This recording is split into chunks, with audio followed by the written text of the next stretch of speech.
Hello and welcome to Legal Links, a legal information program brought to you by the Oregon State Bar. My name is Steve Todd. I'm a pro tem circuit court judge serving Multnomah County, and I'm a proud member of the Oregon State Bar. Today we'll be discussing caring for aging parents. This is a two-part program, with this episode being the second one, covering what to do when a crisis hits, and the other one, of course, was how to plan ahead for this possibility. If you missed either program, you can view them later online from the Oregon State Bar's website, which is www.oregonstatebar.org. With us for today's discussion are Lisa Bertalin and Jeff Bernhard. Lisa has been practicing law for over 19 years, including 15 years as a municipal judge of the City of Bend. She specializes in estate and tax planning, probate, and elder law, and she serves on the editorial board of the Oregon State Bar Estate Planning newsletter. She's drafted several bills that are now law that protect Oregon seniors from financial and physical abuse. Jeff is an elder law attorney in Portland, and he's been helping older people and their families address the legal and financial consequences of aging for over 17 years of practice. He's been a frequent guest speaker on estate planning and elder law, as well as a contributor to the bar's publications. Welcome to you both. So glad we can have this second show because we just couldn't cover everything the first time. One of the big issues in planning, and actually when things go wrong, is how to give medical assistance for parents. So what are some of the options people have if parents are not able to care for themselves and they've got to get some help quickly?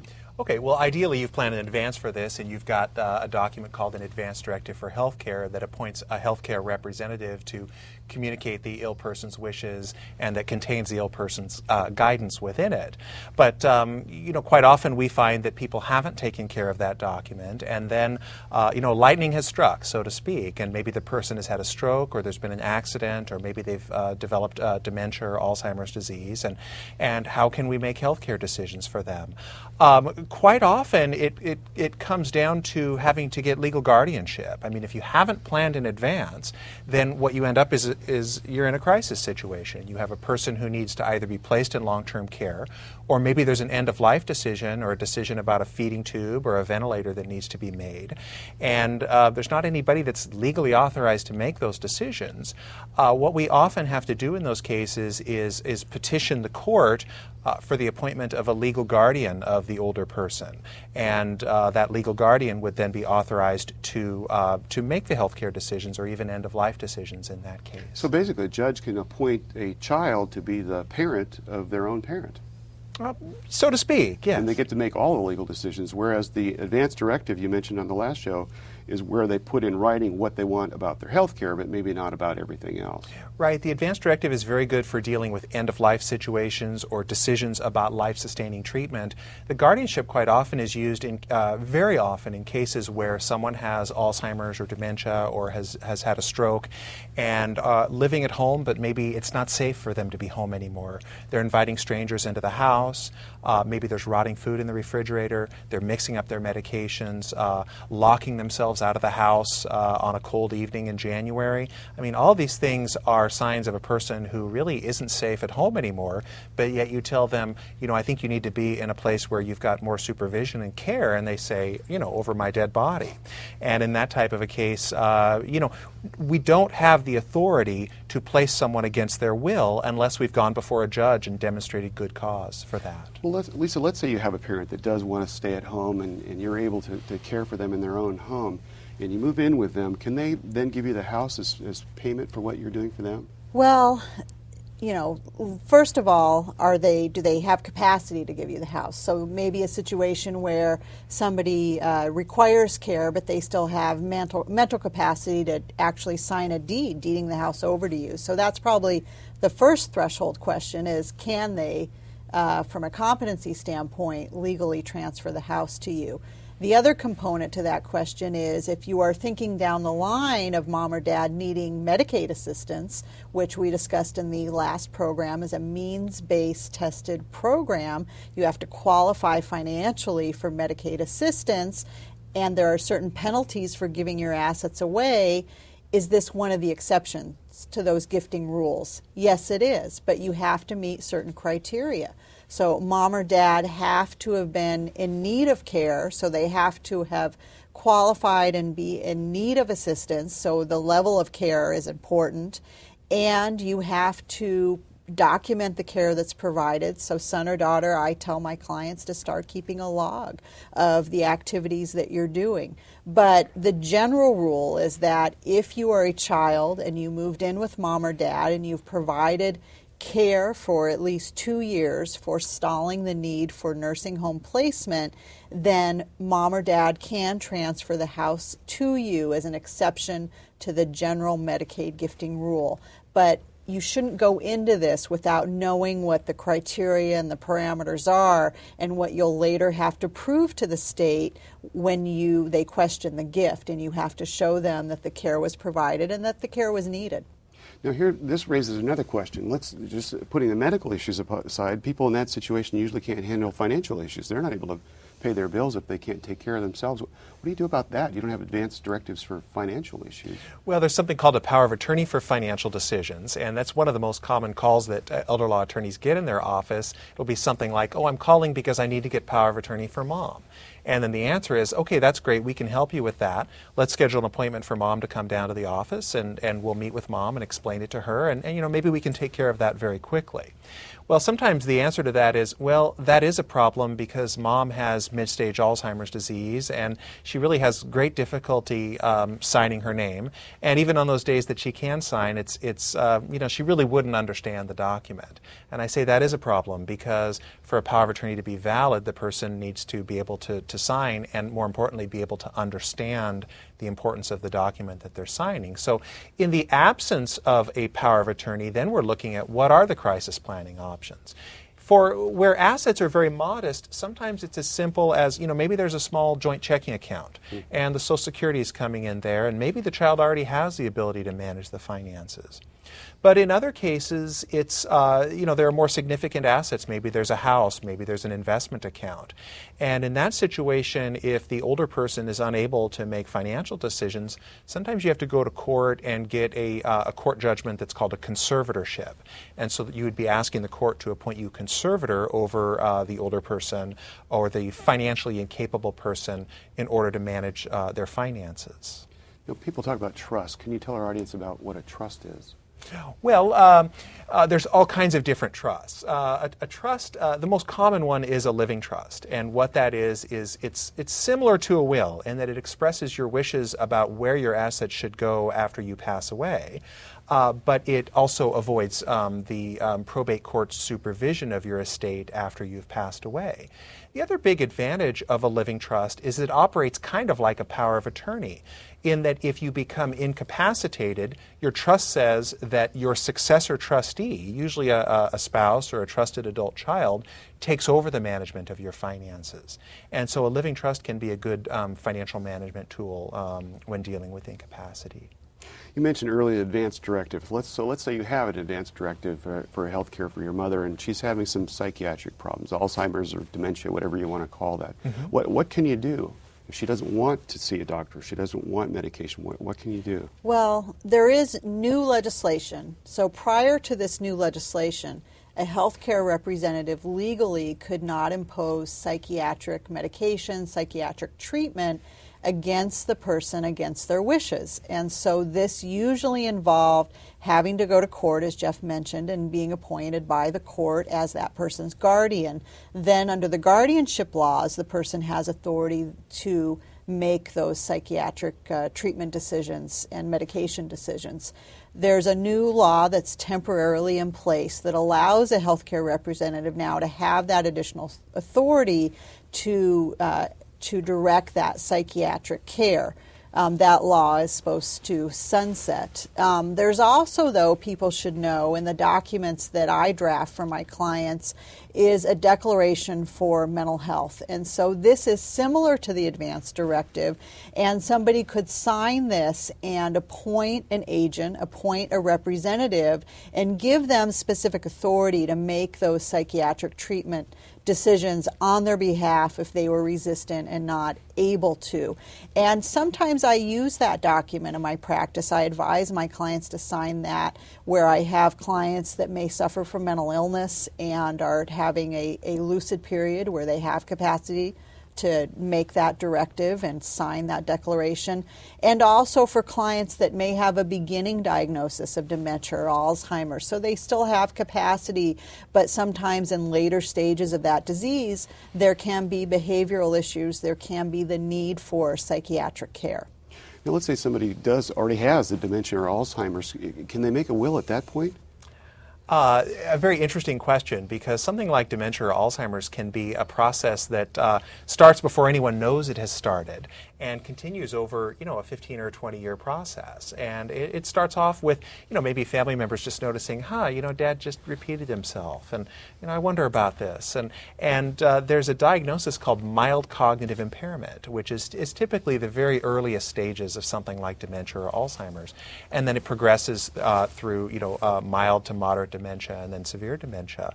That the legal requirement to sign a will is something that clients are coming into the office, and if you know that they have had a diagnosis of mild cognitive impairment or early dementia, typically what I'm doing is trying to get some opinion from a doctor or a psychologist, and what I'll do is I'll provide that medical professional with the legal standard for the ability to create a will, and ask that doctor or psychologist or psychiatrist to meet with the patient and to essentially issue a written report that establishes whether this person who has dementia, mild cognitive impairment, can sign a will. So it's a complicated question.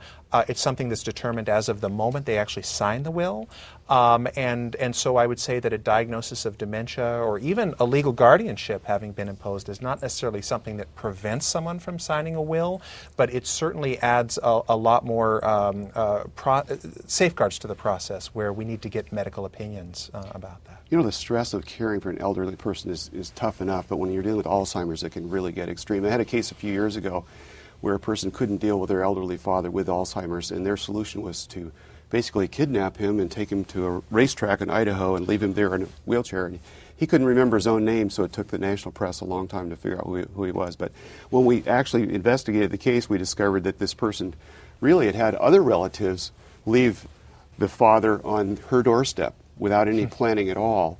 And of course, she was dealing with all the physical issues and the nursing care and the Social Security, and it caused quite a problem. But how do people deal with the stress if something comes up suddenly? What can people do? Well, certainly caregiver stress is an issue that everybody should be counseled about, should have support systems in place, because the stress of making decisions for somebody else, particularly somebody who made decisions for you most of your lifetime, is hard and emotional. So I always counsel people to seek out support, particularly if it's Alzheimer's, the Alzheimer's support group in your local area. Go to the local area Council on Aging. Typically they'll have seminars and classes so that people can become educated and network with other families that are dealing with this issue. I always think that the more support that you can have in your life, the better in handling and being able to provide the best quality care for the parent that you can, because ultimately that is your goal, is providing them with that quality care, but also maintaining your own health at the same time. Go ahead. Oh, Steve, dementia or Alzheimer's, it's not a sprint, it's a marathon. And so one of the things I mentioned earlier was having a care plan in place. And I think part of this care plan is meeting with like a professional geriatric care manager or social worker, someone to sit down and actually make a plan that's going to encompass making sure that both the emotional and physical needs of not only the ill person, but the primary caregiver are going to be met. And so to have an organized plan so we know what resources exist, when they're going to be providing assistance, and what other resources do we need to bring in order to make this situation work, really gets a better outcome. Sounds like planning is so critical. But let's say, for example, you did plan and you have an old health care directive that no longer makes sense. What do you do if it's outdated or doesn't make sense any longer? Well, Oregon used to have in place, before the advance directive, documents that were called a healthcare power of attorney and a directive to physician.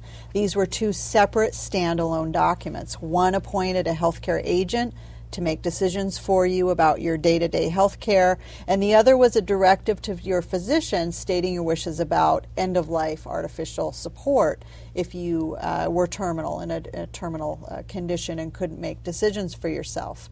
So the healthcare power of attorney, by its own terms, ceased to be effective within 6 years of signing it. So the idea was that you would be forced to update this document every 6 years. Bad plan. The advance directive came about and combined both of these forms essentially into one form, which is the law we have now, and you can elect under that form so that it is now effective for the rest of your life, for your entire life.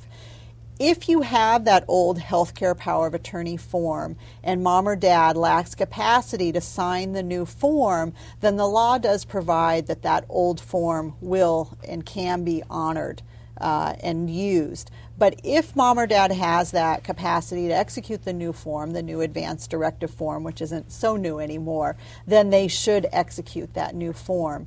Now, if there's debate about whether the healthcare power of attorney is effective and mom or dad lacks capacity to sign, then you may find yourself in court being appointed as guardian so that you avoid that issue. Because the last thing you want is to be in a crisis mode at the hospital with a doctor trying to figure out if they're going to honor that form or not. And of course, it's free to have that form, right? Yes. Whereas if you have to go to court to get it fixed later, that could be pretty expensive. Can be expensive. Yeah. What is a POLST form? That's P-O-L-S-T. I'm wondering about that. Sure. A POLST form, that's an acronym for Physician's Orders for Life-Sustaining Treatment. And many people have seen these because they're printed on this bright pink paper. And it's a single-page document. And what it's meant to do is to provide a quick summary of what a person's wishes are with regard to life-sustaining treatment. And so, for example, one of the first entries on the POLST form is something that asks about, if you're found unconscious without a pulse, do you want CPR? A very critical decision, especially if paramedics are showing up. So this is one, it's bright pink, it's designed to be very obvious. It's designed to go on sort of the front page of your medical chart so everybody can quickly locate it. And emergency medical personnel are trained to look for this. One advantage of the POLST is that where the Advance Directive for Healthcare can be anywhere from 4 to 8 pages, it's in a fairly extensive document. The POLST form is 1 page, is very quick, and an emergency medical responder can determine within a few seconds what your wishes are, for things like CPR. Now, I don't necessarily recommend these for everyone. I think it's kind of a judgment call. I do recommend that everyone should have the Advance Directive for Healthcare. For the POLST form, this is something that I recommend for people who have serious chronic illnesses and for whom, they're going to the hospital quite a bit, and it just seems, reasonably likely that over the next 6 to 12 months there are going to be health concerns. I see. Well, let's say you have one parent that's relatively healthy, but the other parent is having all the problems, dementia, Alzheimer's, physical. What can you do to help them both stay in their home? Well, this is where that care plan is really important that Jeff mentioned. So, and I sometimes in these situations take a roundtable approach. So we call in all of the professionals, the support system, whether that's son or daughter that lives in town, the financial planner, the attorney, mom and dad, to the ability that they're able to participate depending if there's dementia involved or not, and really look at the total situation, the level of care that's needed, the ability to pay for that care, how much care can be supplemented by outside free sources like respite care or care from a neighbor or care from one of the children, and coordinate an overall plan to move them forward, and then extrapolating out to, okay, at some point, if dad can no longer be at home, then what does that look like for mom? Does she stay in the home by herself? Do we try to find a care facility where mom can be there also, but dad can also receive the level of care that he needs? So they both live at the same facility but get different levels of care. Sure, and that's, when people are looking at facility-based care and researching facilities in their area, that's sometimes a concern. Do they have a memory care unit, but also maybe a lower assisted living that for somebody who doesn't require as much care as memory care, so that the married couple can still be essentially on the same property within the same facility and maintain their marital relationship, but dad can get the memory special Alzheimer's care that he might need. A lot of people don't know what the word respite means. Basically, it's having somebody else come in and take care of the issue while you get a break. You get to go to the store. Does that happen very often with these cases? You know, in Central Oregon, in Deschutes County, where I practice, there is respite care that's provided by a conglomeration of churches. And so these people volunteer as respite care providers, and they have been extremely beneficial to those folks in my community, that spouse is taking care of husband at home, but she just needs that maybe a couple hours a week to herself to make it work, to get her hair done, to do the grocery shopping. And just that little bit of free service provided can sustain a situation where the married couple can stay at home years after normally they would have. Now, let's say you're not able to provide the care yourself and somebody else is doing it. You suspect there's been some abuse, either physical abuse, mental abuse, financial abuse. What can you do if you think the caretaker is not taking good care? Oh, well, I think I would start by just using your own, eyes and ears and nose, and just trying to be there all the time and make sure that that whoever's providing care knows that they're being watched. And there are, now there's starting to be high-tech ways of doing this. I mean, you can put a camera in mom or dad's house and keep an eye on the person. I think if you've got suspicions of this and you have the ability maybe to just switch caregivers, keep looking for the right person. In extreme cases, you'll find maybe a caregiver that has kind of turned the parent against the child. And in those cases, then you have a more difficult problem where you're needing to maybe bring in the county adult protective services office, or maybe get an elder abuse attorney involved in order to protect your older loved one. But it's also, another problem of this is that quite often the older person still has legal capacity, and they're able to make their own decisions, and they may resent your interference in their life. And so you really have to tread very lightly in that situation. Let's say, for example, it's a sibling. You think the sibling is taking advantage of the parent financially or even physically abusing them. Can you get an order, like a restraining order against that? Sure, and that's, most often the situation where it's a family member that's either financially or physically abusing, and it can be just as simple as the lack of information, lack of education about how to care for parent, or that they are just exhausted. And sometimes I find that really sets up the catalyst for elder abuse to occur. But certainly seniors can go to court and obtain an elder abuse restraining order. So it's specifically tailored towards that population that are elderly and vulnerable, so that they can prevent the abuser from having contact, from continuing, whether it's financial abuse or whether it's physical abuse, contact with the senior. Do they have to pay to do that, or do they have to hire an attorney, or is that something you could do on your own? That's something they can do. They can go to the courthouse. I always advise them to take somebody to support them, because you do have to fill out the paperwork and you have to make certain allegations in the paperwork, and sometimes the senior may not be able to do that on their own. Well, it's good to know about that remedy. Well, let's say you have the most extreme example where you have a parent that's in a coma. They're on a ventilator, but you're not sure if they have advance directive. How do you find out if there is one? Oh, okay. Well, it's a difficult situation. I mean, first of all, I would tell people to, go through all of the ill person's important papers and see if you can find that document. The other thing is that there's been a new development which regards the post form, or the physician's orders for life-sustaining treatment. Is these are now being placed into an electronic registry. And so this is something that can be available even if you can't find the document. It's worth checking that registry. It does happen sometimes, though, you've got a person in an end-of-life situation that they just don't have any documents at all.